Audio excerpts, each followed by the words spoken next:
은퇴라는 단어는 누구에게나 낯설고 또 두렵습니다. 평생을 직장에 바쳐온 사람이라면 그 공허함은 더욱 크게 다가옵니다.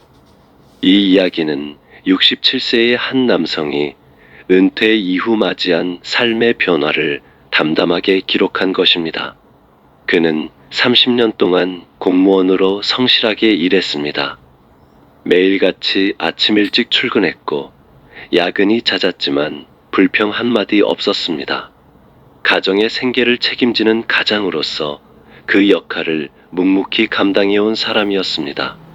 그러나 은퇴식 날 꽃다발을 안겨주던 동료들의 웃음소리 뒤로 그의 마음은 묘하게 허전했습니다. 내일 아침 더 이상 출근하지 않아도 된다는 사실이 낯설었고 한편으론 두려웠습니다. 퇴직 후 며칠 동안은 잠시 여유를 즐겼습니다. 늦잠을 자고 텔레비전을 보며 그동안 하지 못했던 독서와 산책을 했습니다. 하지만 곧 아내의 눈초리가 달라졌습니다. 당신, 이렇게 하루 종일 빈둥거릴 거야? 아내는 날카롭게 물었습니다. 남편은 억울했습니다. 평생 고생했으니 이제 좀 쉬고 싶다는 생각뿐이었는데 아내는 이해해주지 않았습니다. 그는 집안일을 돕고 싶었습니다. 설거지를 하고 빨래를 널어보기도 했습니다. 하지만 아내는 그런 그의 손길마저 못마땅해 했습니다. 괜히 건드려서 더 번거롭게 하지 말고 그냥 가만히 있어. 그 말에 그의 가슴은 무겁게 내려앉았습니다. 시간이 흐를수록 갈등은 깊어졌습니다. 남편이 책을 사거나 작은 취미 도구를 사려 하면 아내는 날카로운 눈빛으로 말했습니다. 은퇴했다고 돈이 남아도는 줄 알아? 쓸데없는데 돈 쓰지 마. 그 순간마다 그는 마치 어린아이처럼 혼나는 기분이 들었습니다. 자존심은 서서히 무너져 내렸습니다. 하루는 남편이 동네 공원에서 바둑을 두고 돌아왔습니다. 즐거운 기분을 안고 집에 들어섰지만 아내의 말은 차가웠습니다. 나이 들어서 무슨 바둑이야. 허튼 짓 그만해. 그 말 한마디가 하루의 기쁨을 송두리째 빼앗아갔습니다. 그는 점점 침묵하게 되었습니다. 아내의 말에 반박하지 않았습니다. 그저 고개를 떨군 채 방 안으로 들어가 문을 닫았습니다. 밤이 되면 그는 혼자서 창밖을 내다보곤 했습니다. 내 인생은 이제 어디로 흘러가는 걸까? 스스로에게 묻지만 답은 나오지 않았습니다. 그러던 어느 날 작은 사건이 벌어졌습니다. 남편은 취미로 그림을 그리기 시작했습니다. 물감 냄새가 좋아서 캔버스 앞에 앉아있는 순간만큼은 시간이 금세 흘렀습니다. 하지만 아내는 그림을 보자마자 이렇게 말했습니다. 애도 아니고 지금 나이에 이런데 돈 쓰는 게 말이 돼? 그 말은 칼날처럼 가슴을 찔렀습니다. 자신의 작은 즐거마저 부정당하는 순간 그는 더 이상 참을 수 없었습니다. 조금씩 이 집을 떠나야겠다는 생각이 마음 한구석에 자리 잡기 시작했습니다. 시간이 지날수록 그의 마음속에는 무거운 돌덩이가 점점 커져갔습니다. 아내의 잔소리는 단순한 불평을 넘어선 모욕으로 다가오기 시작했습니다. 어느 날 아침, 그는 조심스레 아내에게 물었습니다. 당신, 오늘은 내가 점심을 준비할까? 아내는 잠시 그를 바라보다가 냉소 섞인 웃음을 지었습니다. 당신이 뭘 안다고? 괜히 주방 어지럽히지 말고 그냥 뉴스나 봐. 그 말 한마디에 그의 손은 허공에 멈췄습니다. 아내의 말 속에는 당신은 쓸모없는 사람이라는 뜻이 담겨 있는 것 같았습니다. 그의 존재가 집안에서 점점 작아지고 있음을 느꼈습니다. 그날 밤 그는 침대에 누워 잠을 이루지 못했습니다. 한때는 서로 의지하며 살아왔던 사람이 이제는 가장 큰 상처를 주는 사람이 되어버렸다는 사실이 괴로웠습니다. 내가 정말 이렇게 무가치한 존재가 된 걸까? 스스로에게 물었지만 답은 쉽사리 나오지 않았습니다. 아내의 태도는 점점 더 날카로워졌습니다. 그가 가끔 친구를 만나러 나가면 집에 돌아오자마자 불평이 쏟아졌습니다. 집에 돈은 안 들어오고 당신은 친구랑 한가하게 놀다 오고 이게 말이 돼? 그 말은 칼처럼 그의 가슴을 베었습니다. 심지어 용돈을 쓰는 일조차 허락되지 않았습니다. 책 한 권, 작은 모형 하나를 사는 것조차 돈 낭비라는 이유로 비난받았습니다. 그는 어느새 지갑을 열어 무엇을 사는 행위 자체가 두려워졌습니다.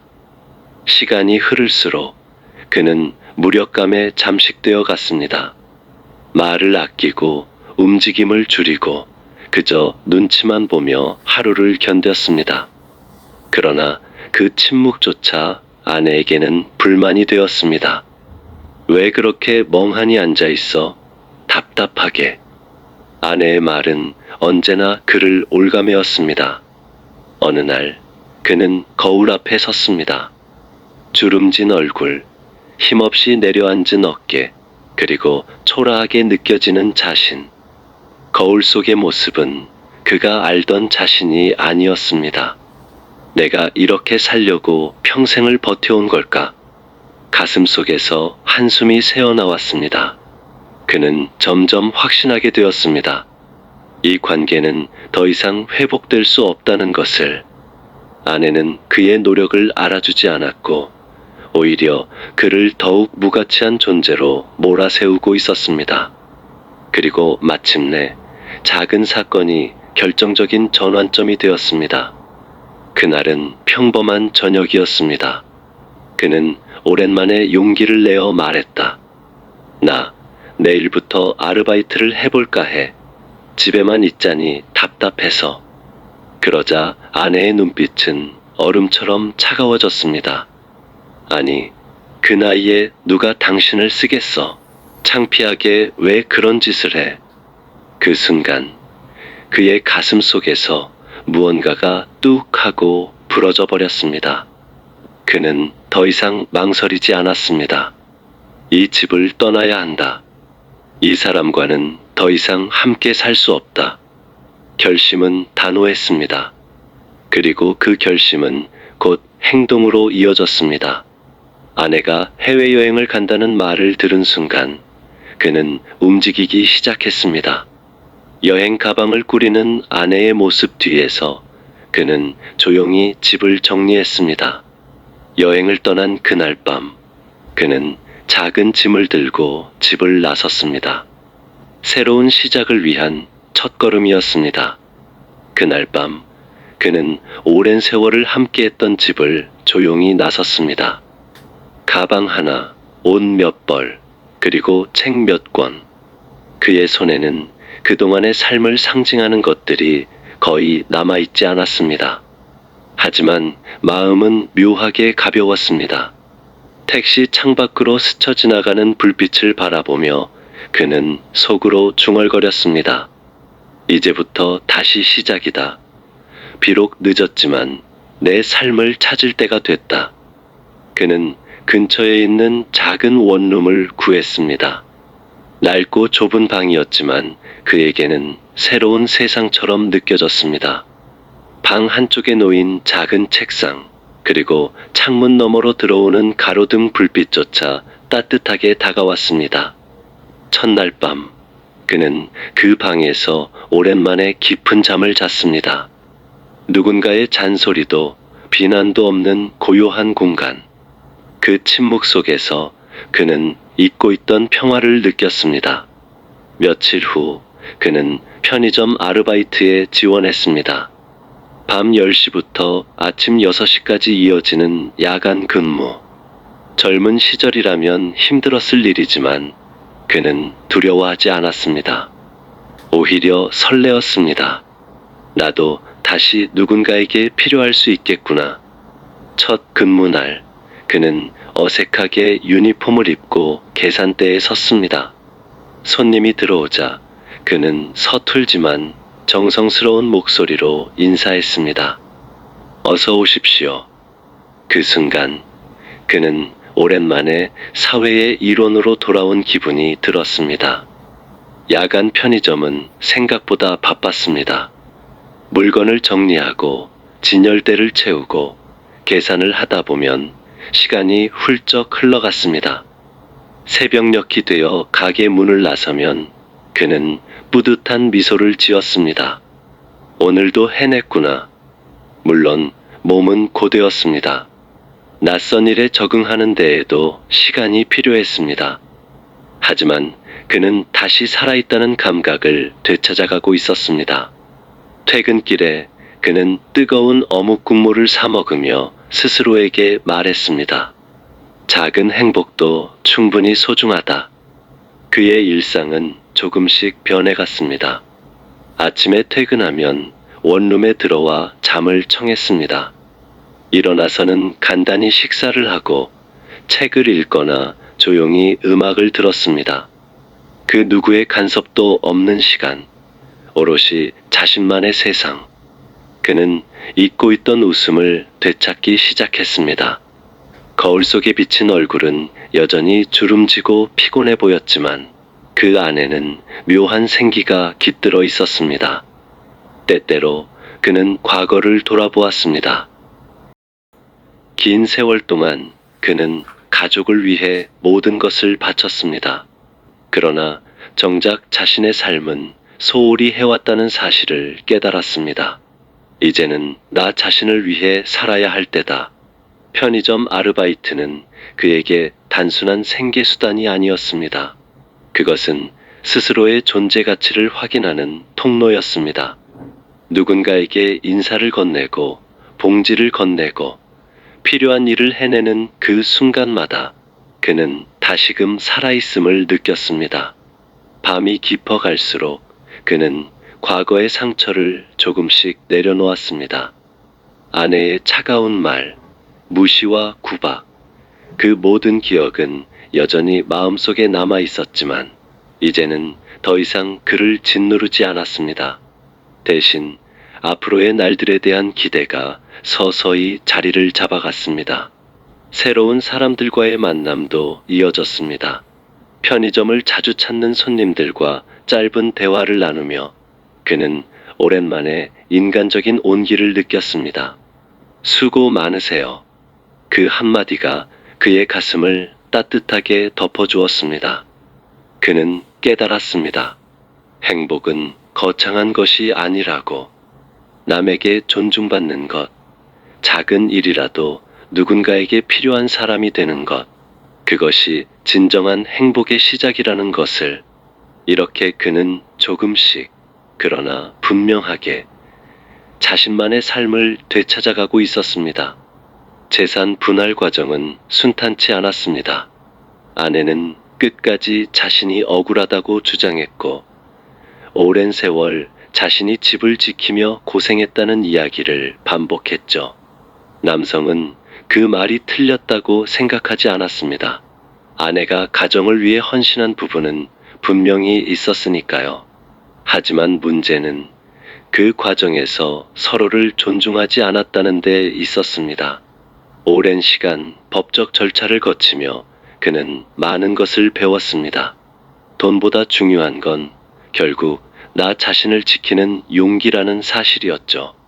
이혼이 확정되던 날, 법원 앞을 나서며 남성은 하늘을 올려다보았습니다. 마치 무거운 짐을 내려놓은 듯 숨이 탁 트이는 느낌이었죠. 이제 그는 더 이상 잔소리와 비난 속에 살지 않아도 되었습니다. 아침에 눈을 뜨면 누군가의 눈치를 볼 필요가 없었고 작은 선택 하나조차 자유로울 수 있었죠. 물론 처음에는 공허함도 찾아왔습니다. 30년 넘게 함께 살아온 배우자가 더 이상 곁에 없다는 사실, 누군가의 그림자 같은 일상이 사라진다는 건 결코 가벼운 일이 아니었으니까요. 하지만 그 공허함은 곧 새로운 활력으로 채워졌습니다. 남성은 작은 원룸에서 자신만의 공간을 꾸몄습니다. 낡은 책상 하나, 중고로 산 의자, 그리고 오래된 라디오 한 대. 누구에게도 방해받지 않고 자신이 좋아하는 음악을 들으며 책을 읽을 수 있는 공간. 그 작은 공간이 바로 그에게는 자유의 상징이었습니다. 편의점 야간 아르바이트는 힘들었지만 오히려 삶의 의미를 되찾게 해주었습니다. 젊은 학생들과 대화를 나누며 세상이 이렇게 변했구나 느끼기도 했고, 새벽 손님들과 나누는 짧은 인사 속에서 따뜻한 인간미를 다시 맛보게 되었습니다. 이혼 후 아이들과의 관계도 오히려 좋아졌습니다. 예전에는 늘 잔소리와 갈등으로 가득 찬 집안 분위기 때문에 자녀들도 아버지와의 대화를 피했지만, 이제는 조용히 솔직하게 대화할 수 있는 시간이 생겼습니다. 그는 아이들에게 말했습니다. 너희 엄마를 원망하지 마라.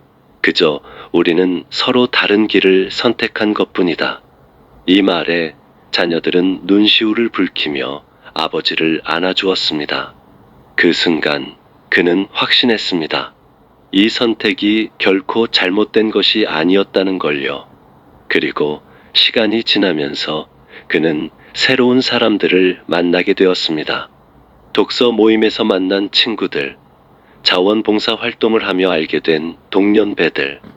누구도 그를 억압하지 않고 있는 그대로 존중해주는 사람들 속에서 남성은 다시 한번 삶의 기쁨을 느꼈습니다. 그는 말합니다.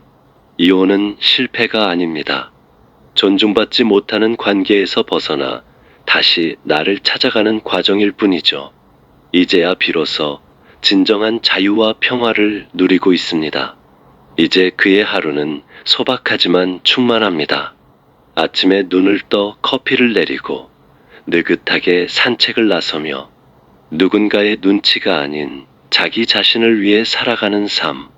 그것이 바로 그가 그토록 원했던 행복이었습니다.